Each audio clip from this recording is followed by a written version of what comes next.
What's good, everyone? It's Big Cuff Daddy from the World Breakers Wrestling Podcast.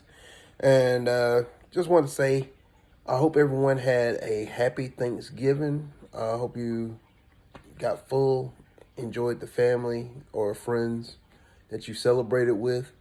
Also, I know we probably didn't do this at the beginning of the month, but thank you to all our followers and viewers that watch our show and our current service members and or have served in the armed forces of our great nation. Thank you for your service from one veteran to another. Thank you for your service and all that you do. But yeah, I just wanted to get on here real quick, share my thoughts about some things going on right now in the world of professional wrestling. Some recent events that happened within the last 48 hours or so. So I'm gonna get right into it. Just talk about the wrestling business in general. Uh, we hear a lot of things from dirt sheet journalists and stuff about um, wrestling companies having TV negotiation deals, TV right deals and stuff. We hear a lot of the negativity of it. Some certain companies losing out on TV deals, other companies, not, having the viewership, even down to like ticket sales and attendance for live shows. We hear nothing but negativity. I think wrestling is in a good place right now. I want to say, hell, it's damn near at the levels of what it was during the whole Monday Night War. Uh, and we just always hear the negativity of these things. Uh, WWE wrestling globally is doing well. We see the WWE; they're doing big ticket sales and attendance overseas in Saudi Arabia and other countries that they're doing shows in. AEW just despite what the record actually is, they did sell out Wembley. So that's big ups to them. I said it's only going to get better for these other companies that and other shows is going to go over internationally and stuff. And as you can see, WWE is doing a lot more shows overseas. AEW is touting, is advertising and trying to get their sales up for the next Wembley show come next year. So I think wrestling, as far as from a business standpoint and everything, I think they're doing well. People talk about the TV ratings and stuff and the TV deals. Wrestling right now is back to what it used to be during the Attitude Era, Monday Night War era. You got network TV studios trying to get wrestling content and programming on their stations. I don't think AEW is going to go anywhere from Warner Brothers Discovery. I don't think they're going to go anywhere. I think they're like a constant, they got constant viewership. I think they're probably one of the highest viewership that Warner has on their network television channels. So I don't think AEW is going anywhere. Hell, you could turn on any one of the Warner Discovery Network channels. AEW might not be on, but you're going to see commercials for AEW several times while you're sitting there watching TV and stuff. Hell, the commercials even show up during AEW television. So I think Warner has a lot of faith in AEW and stuff. I think what everybody was mostly talking about negatively was AEW getting streaming, joining HBO Max or the Max or whatever the hell they're calling their streaming platform now with Warner Discovery, and the video library on there as well. So I think that's going to probably come up again where they're going to negotiate for that again. And I think it's going to wind up coming through. As of right now, it's not going to happen. So, but yeah, AEW I think is doing well. One surprising company that is doing well, and they've risen from the ashes like so many times before, and that's TNA. TNA is like back to where it was before, where they had a lot of fresh faces. They're sort of like AEW when they first started. a lot of fresh faces, a few veterans to put over those fresh faces, or to mix in, to get viewership up. And I expect big things from TNA, going into the new year and stuff.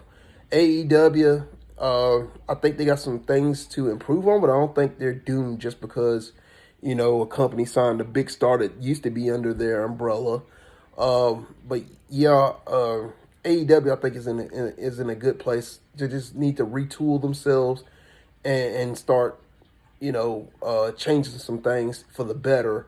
But I think they're still in a good position. I think they're still the top company outside of WWE. But yeah, I don't think there's anything. WWE, I think again, they're doing well with TV deals and stuff. We might see Raw on a new night, new channel. SmackDown is coming from Fox back to USA Network next year. NXT is moving from USA to CW. I think they took that deal from NWA because of obvious reasons of a controversy with NWA doing a storyline on a pay-per-view I think they had a few weeks ago. But even NWA, they got the streaming deal for CW app. And I think if they perform strongly on that, I think CW will probably wind up putting them on. Because from what I've heard about CW network is that they're going to do more sports-based content. Like, I think they were trying to get like some college sports games on their channel, as well as bringing like hockey or MLB to the CW. I think even the NBA. So, I think, these companies they see the value in professional wrestling. And not just professional wrestling companies getting put on TV. Movie studios, television studios, they're developing content based off of professional wrestling. Stars, they had to show Heels. I think they canceled Heels, but I think Heels is being shopped around to another network studio so that they could get it back on TV. But it was a great show while it was airing on Stars. I think it was one of Stars, highly touted shows when it was on there and stuff. We got other content coming out, movies being made about, wrestling, pro wrestling legends and Hall of Famers and stuff. Vice is steady making damn documentaries for, professional wrestling, whether it be Dark Side of the Ring, Tales of the Territory. There's some other documentary style shows coming out from Vice about the business of professional wrestling. So be on the lookout for that stuff. But yeah, wrestling's in a good place. But yeah, I want to go ahead and shift gears from the wrestling business in general to what's been happening in the last 48 hours, which is Survivor Series. I enjoyed Survivor Series, but on the same token, I don't think it was the greatest Survivor Series. I think this year's Survivor Series is going to be more remembered for its returns, not the matches. For the return moments during that PLE, pay-per-view, whatever you want to call it. We had 3 returns in one night. I'm going to get into this. I'm going to just do a brief thoughts on the whole card real quick. The Women's War Games match, I thought it was okay. Not the greatest Women's War Games match, but it was okay. One of the things, though, man, that sort of took it away from me. I've said this before. I ain't got nothing against women's wrestling. But in the WWE, why the hell is it okay for the women to break character to do moments and shit? Like, there was a moment in the Women's War Games match where they were all sitting in there hugging and shit. And I'm like, you're in war. You're in a fight. This is like a gang fight almost. You're not going to be sitting there hugging and having feel good moments with your damn teammates. If you do, it's not gotta be like very obvious. It's gotta be like, oh, a spur of the moment type thing. And not only that, but like some, when they were doing like the participants entering the match, there were times I'm like, what the hell are you doing? Like Kairi Sane came out the cage, she's coming down the aisle. I'm like, where the hell did you learn your sense of urgency from? Where the hell did you learn this from? Jeff Hardy? Like, you're the freaking person that's gonna come in and even the odds for your team, and you're sitting down there marching down to the damn ramp like a damn pirate, and then like you had no sense of urgency to get in the ring. You didn't even have a sense of urgency to freaking get the damn weapons from under the damn ring to put in the damn match. You took your damn time, and then you got in there and you're like still prancing around like a damn pirate. I'm like, I didn't get that shit. It took me out of it and shit. And then like Asuka gets down there. She's coming down. She's like dancing and shit. I get that's Asuka's thing, but like you're in a freaking match where you're evening the odds for your team. You're sitting there dancing. You get in the damn ring and you start dancing. I'm like, that shit took me out. I'm like, what the hell? I'm like, if I'm in a fight with other people and I'm teaming with other people, I'm not going to sit there and dance while they're getting their ass beat. You know what I'm saying? I'm going to fucking start whooping some ass. And then, like, after we knock their ass out or something, I might do a dance or something. But I'm not going to, while my teammates are getting their ass whipped, I'm not going to sit there and prance around dancing and talk about you're not ready for Oscar. I'm like, that shit just took me out. And same thing with Kairi Sane and stuff.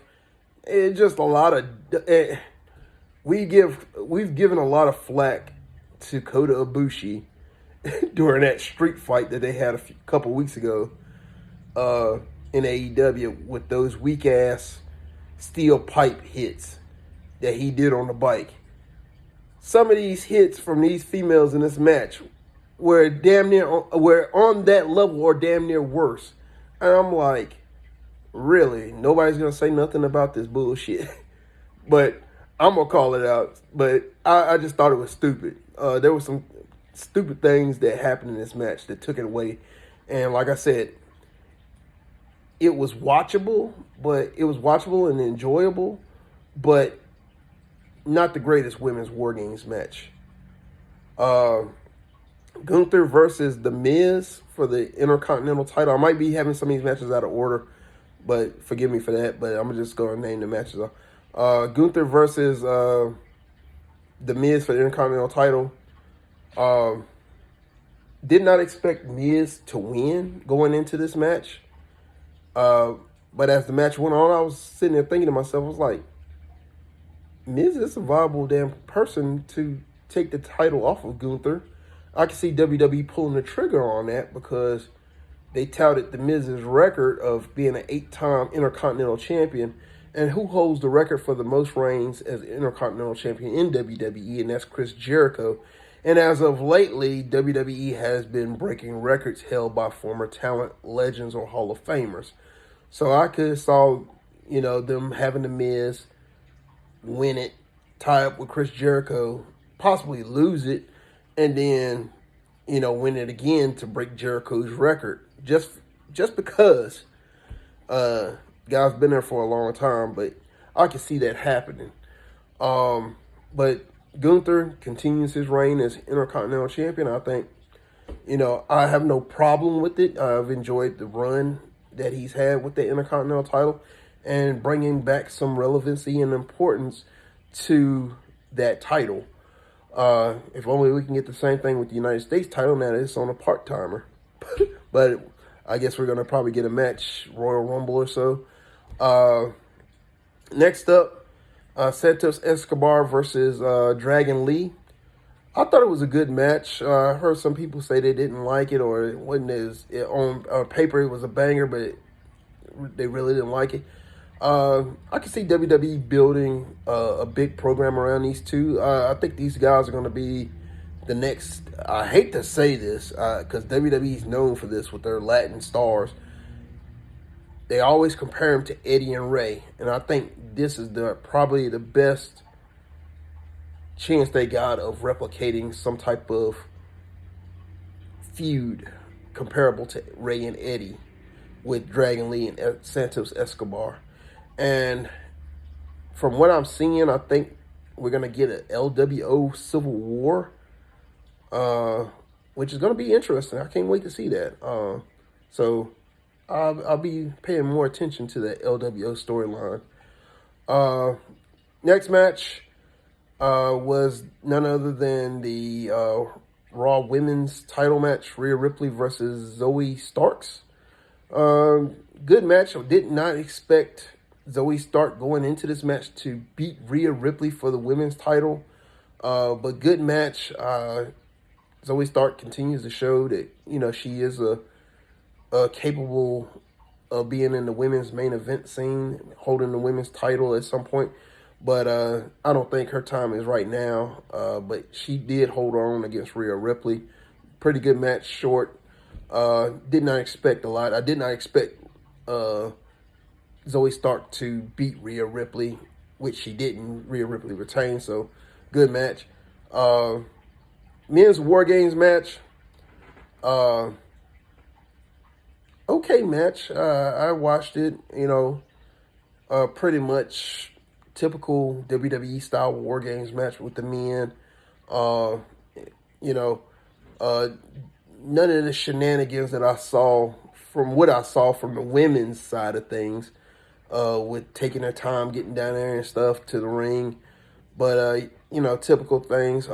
Randy coming out last and everything. We saw some tension with the baby faces, with Seth and Cody,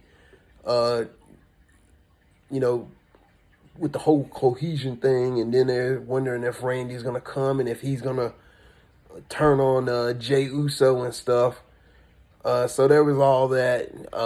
Had some pretty good spots. Like I like the RKO off the top of the cage to JD Madonna. Randy looking good. He done bulked up and stuff.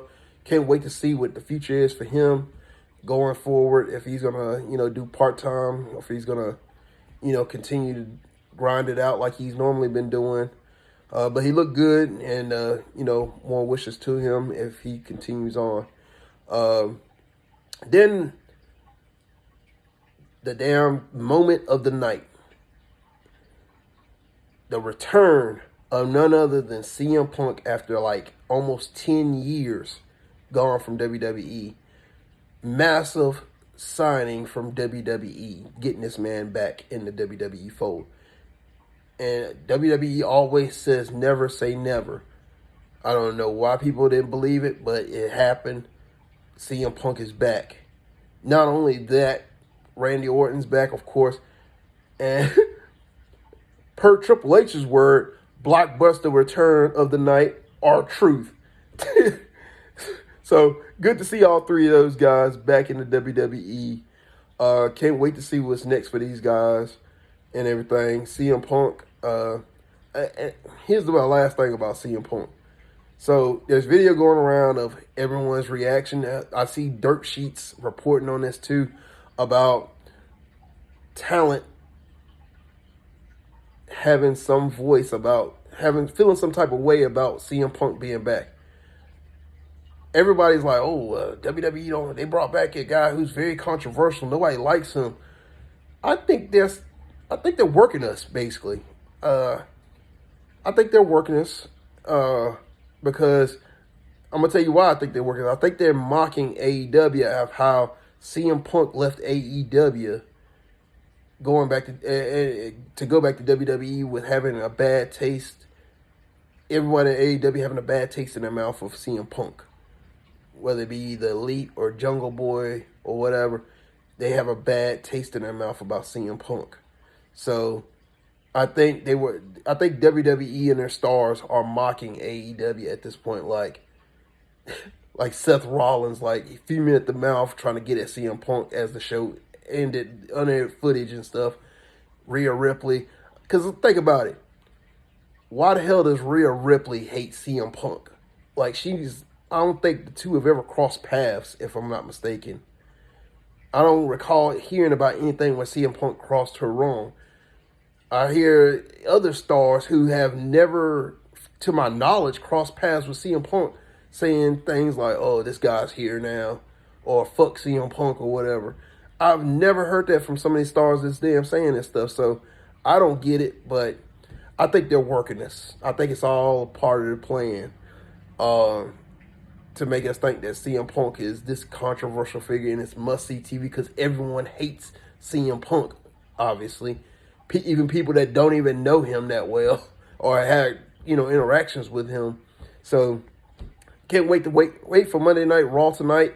Hope you guys continue to have a blessed day. Enjoy your evening. And we will be back on Twitch sometime December to do a year-end review and talk about going into 2024. Thank you guys for watching. God bless and enjoy your night.